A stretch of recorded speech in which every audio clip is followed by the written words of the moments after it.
The night of December 25th, 1996, had started like any other in the Ramsey household, a sprawling mansion in Boulder, Colorado, glittering with holiday lights, laughter echoing in the halls, and the scent of pine mingling with the aroma of festive meals.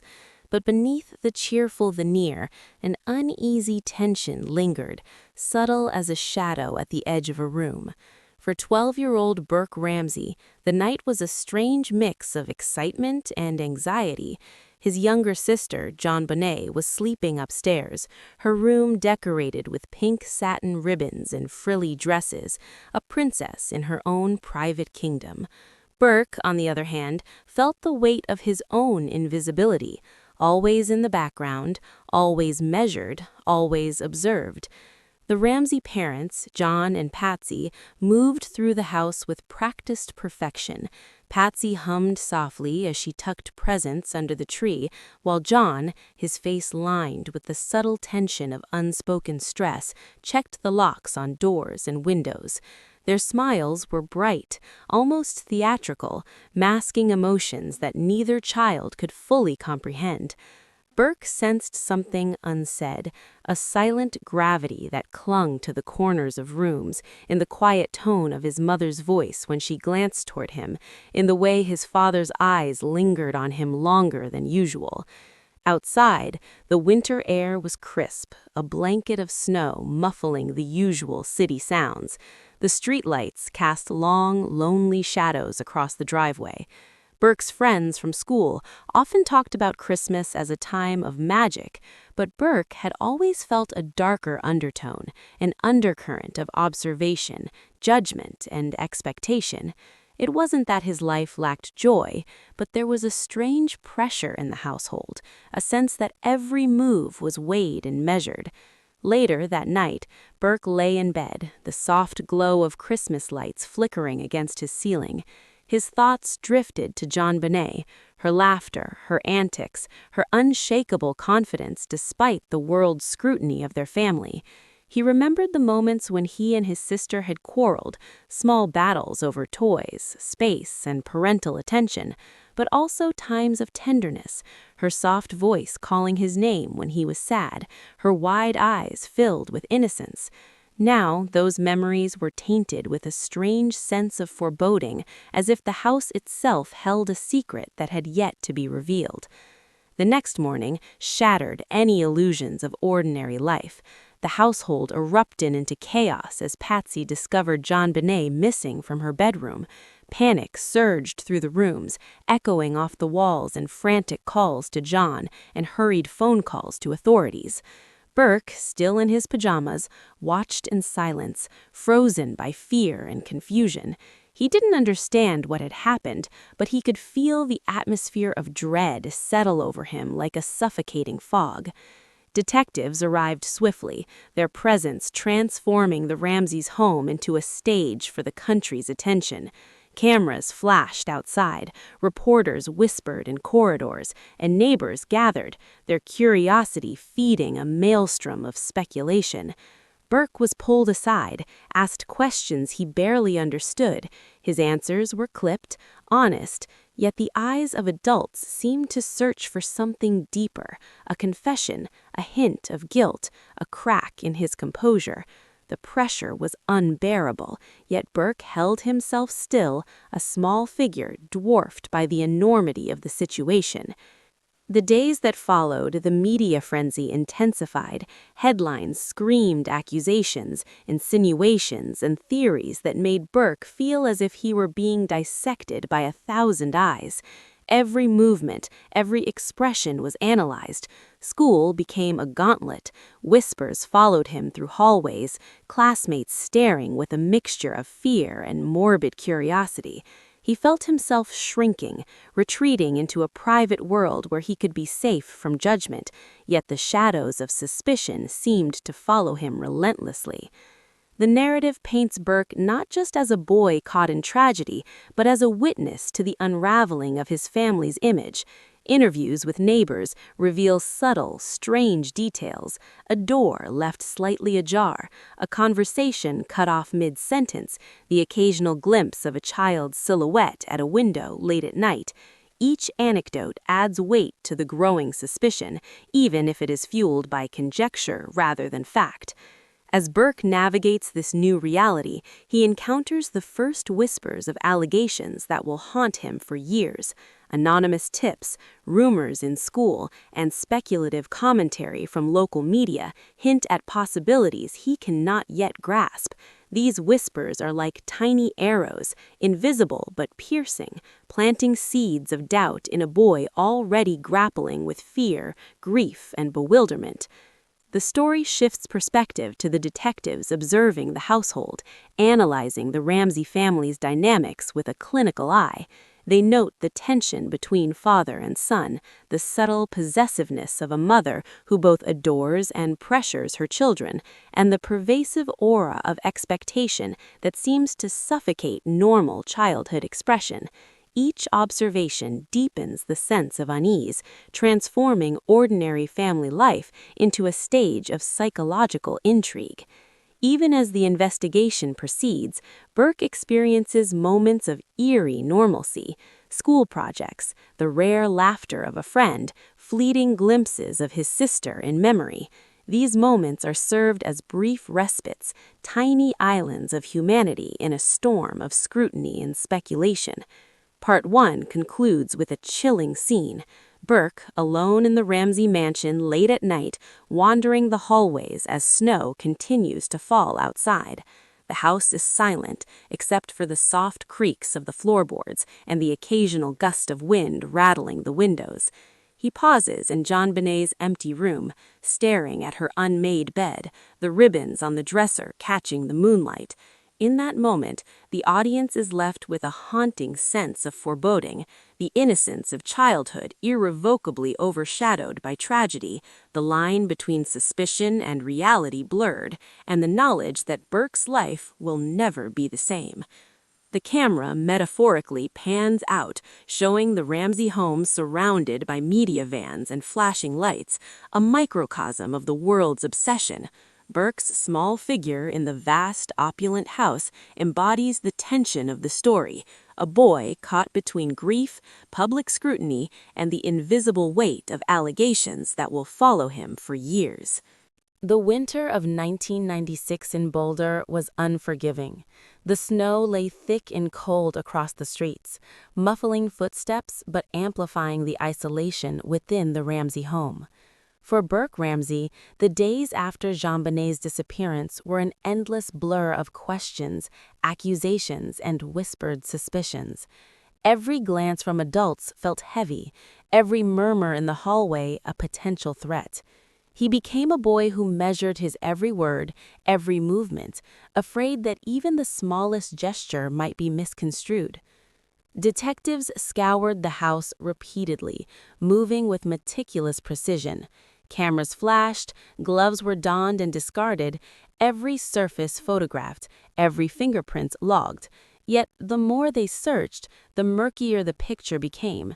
Notes were found, cryptic, half-formed, fragments that seemed almost innocuous but now carried an unsettling weight.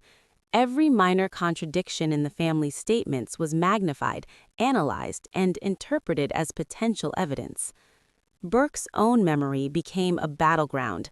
He remembered fleeting moments: a door left ajar in the hallway, the creak of stairs at night, the soft, almost imperceptible arguments between his parents he had overheard before falling asleep. Each memory was dissected by adults, as if it held some hidden truth. He felt trapped, the walls of the house closing in, the weight of public scrutiny pressing on his shoulders. Outside, the media frenzy reached a fever pitch. Television vans lined the street, satellite trucks dotted the lawn, and reporters lingered near the driveway, cameras aimed at the windows. The neighborhood, once quiet and protective, was now a theater of suspicion and gossip. Classmates whispered in the hallways of school, unsure whether to fear, pity, or blame the boy they had once known. Every step Burke took was under scrutiny. Every word he spoke felt like it might be twisted into a headline. The investigators worked tirelessly, drawing up timelines, re-interviewing witnesses, and revisiting statements made days or weeks earlier. One detective noticed a subtle shift in Burke's demeanor during questioning, a slight hesitation, a flicker of anxiety, a gaze that wandered toward the window. Was it nervousness, fear, or something more? To outsiders, every small reaction could be interpreted as guilt or innocence, but in the labyrinth of investigation, ambiguity was a weapon more powerful than certainty. Meanwhile, anonymous letters began arriving at the police station.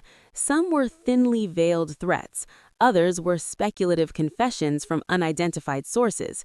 They suggested motives, outlined imagined scenarios, and hinted at truths that may not have existed.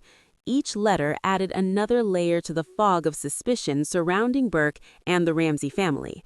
The boy, already fragile under the glare of scrutiny, now had to navigate not only grief, but the paranoia that seemed to seep into every corner of his life.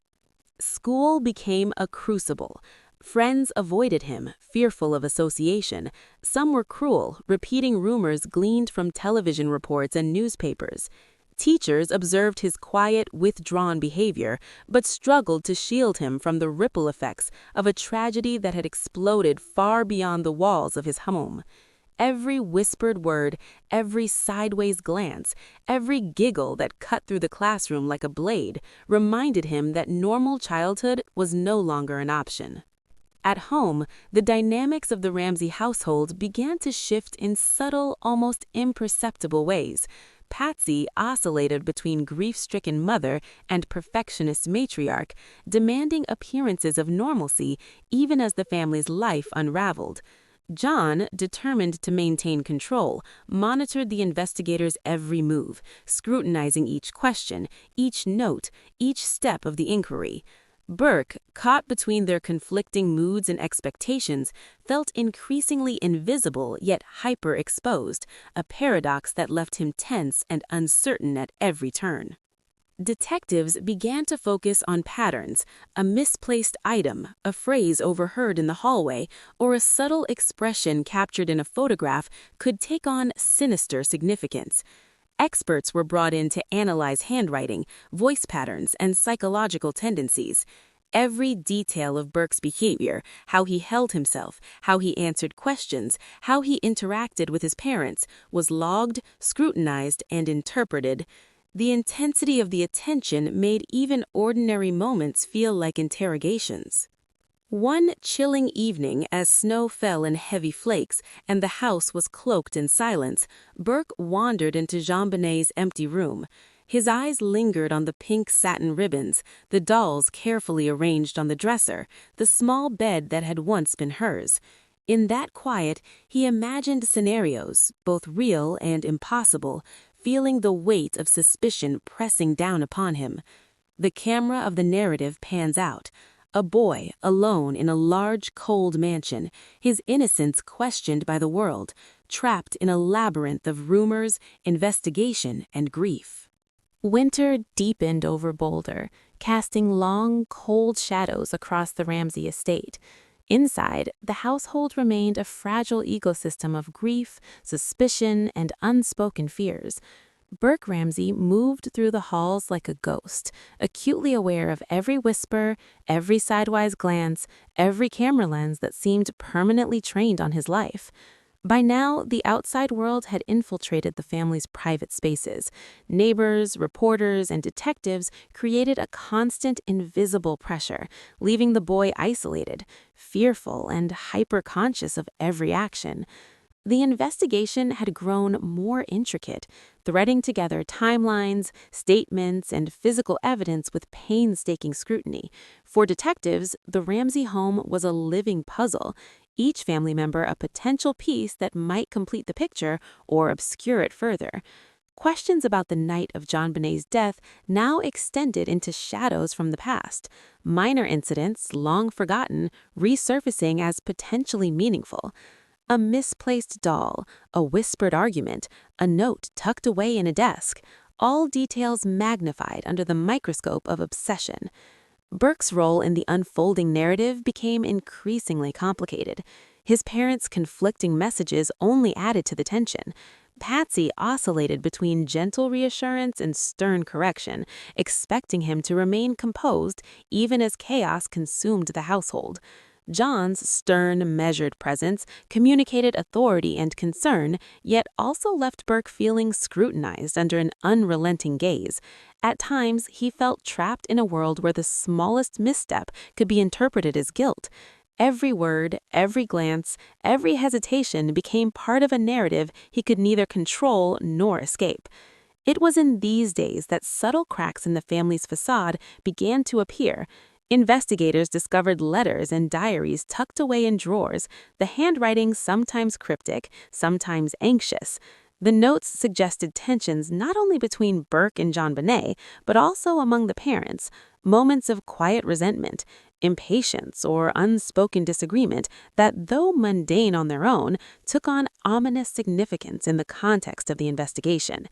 Detectives pored over these fragments, searching for patterns, reading between the lines, and piecing together a picture that was as unsettling as it was incomplete. Neighbors contributed their own observations. One recalled seeing Burke alone in the yard late at night, staring into the darkness as if waiting for something or someone. Another remembered a muffled cry and the faint click of a door locking.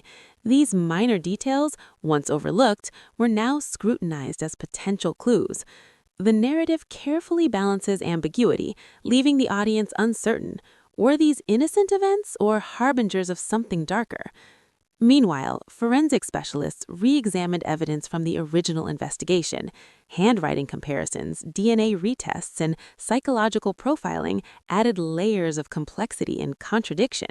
An item that had been dismissed years earlier suddenly seemed significant, while a previously critical lead yielded no results.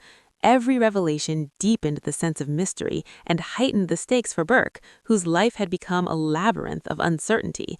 The story also explores the psychological toll on Burke. Nights were restless, shadows seemed to shift in corners, and even mundane household noises took on sinister tones.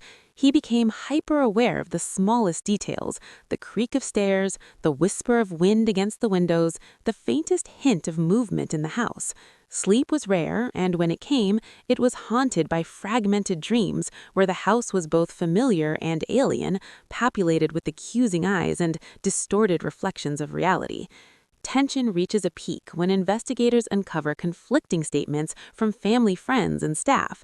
A nanny's recollection contradicts a neighbor's account, a family friend provides an ambiguous timeline, and a previously overlooked security camera angle offers more questions than answers. Each new lead threatens to shift suspicion, creating a vortex of doubt that engulfs the family. Burke is caught in the eye of this storm, unable to shield himself from the relentless speculation. Amid this chaos, moments of intimacy and tension within the family come to the forefront. A quiet exchange between Burke and Patsy reveals love tempered by expectation and fear. John's stern presence communicates concern, but also adds pressure as the boy struggles to navigate conflicting signals from the adults who define his world. These interactions are fraught with psychological nuance, emphasizing the complex web of emotions surrounding the tragedy. The media's intrusion continues to intensify. Television segments replay footage of the Ramsey home, analyzing every shadow, every gesture, every facial expression. Newspapers dissect family photographs, emphasizing ambiguous glances and gestures as potential evidence. Conspiracy theories proliferate, and Burke finds himself at the center of an ever-expanding web of speculation. Friends from school begin to distance themselves, fearful of being associated with a narrative that seems beyond comprehension. Amid this growing storm, Burke begins to internalize the world's suspicions. He questions his own memories, wondering if his mind is playing tricks or if something is truly amiss. Every encounter, every statement, every hesitation became part of a narrative he could neither control nor escape. A turning point occurs when investigators uncover a fragment of evidence that seems to suggest hidden conflicts between Burke and JonBenet, perhaps a disagreement, perhaps a playful argument misinterpreted. Though the significance is ambiguous, it reignites public curiosity and heightens media scrutiny. The narrative emphasizes the ambiguity, ensuring the audience remains uncertain about truth and perception. The snow had melted from Boulder's streets, leaving a thin gray residue that mirrored the haze settling over the Ramsey household. Years had passed since that December night, but the mansion remained a stage for a tragedy the world could not let go. Inside, Burke Ramsey moved cautiously through the rooms, each corner a repository of memory, some innocent, some fraught with tension, some forever tinged by suspicion. The air carried a chill, not from winter, but from the unrelenting gaze of the public, a gaze that had never truly wavered. The investigation, after months of painstaking effort, had yielded no definitive answers.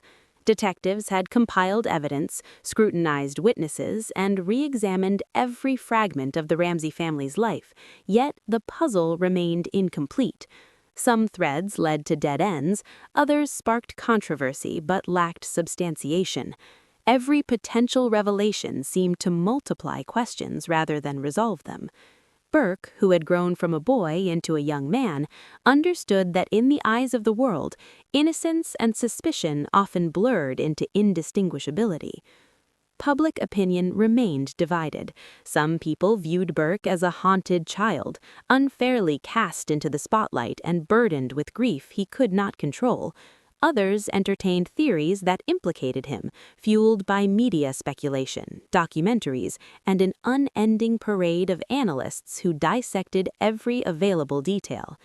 Headlines continued to whisper accusations, while talk shows debated motives, psychological profiles, and family dynamics. Burke had learned to navigate this world carefully, aware that even silence could be interpreted as confession or complicity. Within the Ramsey household, the family remained fractured. Patsy continued to oscillate between protective mother and meticulous curator of appearances, her grief tempered by a need to maintain control.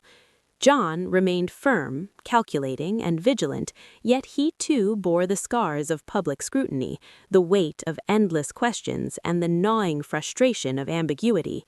The once idyllic family home was now a place of subtle tension, a theater where every word, glance, or gesture carried immense symbolic weight. Burke, however, had grown in ways both subtle and profound. He had learned the mechanics of observation, how to measure his words, how to navigate scrutiny, how to exist in a world where perception often mattered more than reality. Yet this growth was bittersweet. Every achievement, every moment of normalcy was shadowed by a past that refused to release him.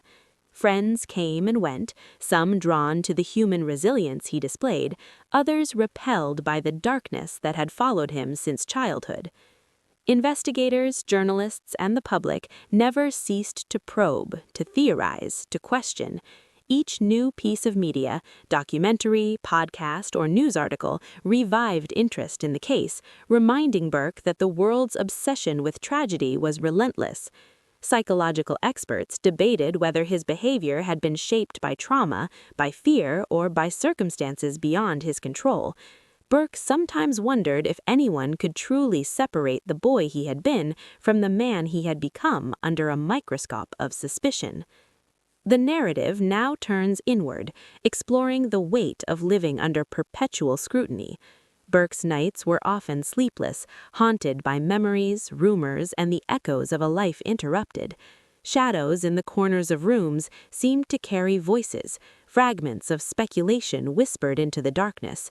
Ordinary sounds, a door creaking, a window rattling, a floorboard groaning, could ignite waves of anxiety that refused reason. Even moments of joy were tempered by the memory that they could be twisted, misinterpreted, or weaponized by public fascination. Despite this, Burke found fleeting moments of clarity and resilience. He began to seek spaces away from public attention, places where he could think, reflect, and exist without being a symbol of tragedy. Walks in the mountains, quiet evenings with trusted friends, and private moments of reflection offered brief respite. Yet even in solitude, he was aware of the invisible weight of history, the lingering question marks that hung over his life. The story revisits the lingering mysteries of the original investigation. Handwriting analyses, DNA tests, and witness statements had provided tantalizing glimpses into possible explanations, yet none could fully reconcile the inconsistencies, contradictions, and ambiguities. Every potential truth seemed to dissolve under scrutiny, leaving behind fragments, conjecture, and doubt. The narrative emphasizes the limits of certainty, the ways in which human perception and societal obsession can distort reality. In a pivotal scene, Burke visits JonBenet's room one final time. The pink ribbons, dolls, and photographs remain untouched, frozen in memory. He traces a finger along the edge of her bed, pausing on a small memento that evokes both sorrow and connection. This quiet moment becomes symbolic, a meditation on grief, lost innocence, and the impossibility of fully understanding tragedy. Outside, the world continues to consume every detail. Headlines scroll endlessly, repeating old theories, reigniting debates, and presenting fresh speculation. Yet the Ramsey family, and Burke in particular, has learned to inhabit the space between truth and rumor, between reality and perception. Life goes on, but always with the shadow of the past looming nearby, a reminder that tragedy, once public, never fully fades. The final sequences of the story are cinematic and haunting. Snow falls softly over the estate, muffling sound and creating a surreal, almost dreamlike atmosphere. Burke walks alone through the quiet streets, passing news vans and flashing cameras in the distance. He moves deliberately, a figure shaped by grief, suspicion, and resilience. The audience is left with a complex image, a man who has survived public obsession and private tragedy, yet who remains indelibly marked by both. The story closes on an unresolved note, leaving ambiguity at its core. Viewers are asked to grapple with questions that have no clear answers. How much of the past is known, and how much is constructed by public fascination? Can a life weighed down by suspicion ever find peace? And in the relentless intersection of tragedy, media, and human curiosity, what is the price of fame, even when it is unwillingly bestowed? The final scene lingers. Burke standing in the quiet Ramsey estate, the sun setting behind snow-dusted peaks. He is small against the grandeur of the house, yet there is a calm, a quiet strength in his stance. The camera pulls back to reveal the vast, empty landscape, a metaphor for the distance between public perception and private truth. Silence falls. The story does not offer closure in the conventional sense, but instead leaves the audience with reflection, unease, and the haunting recognition that some mysteries cannot be neatly resolved.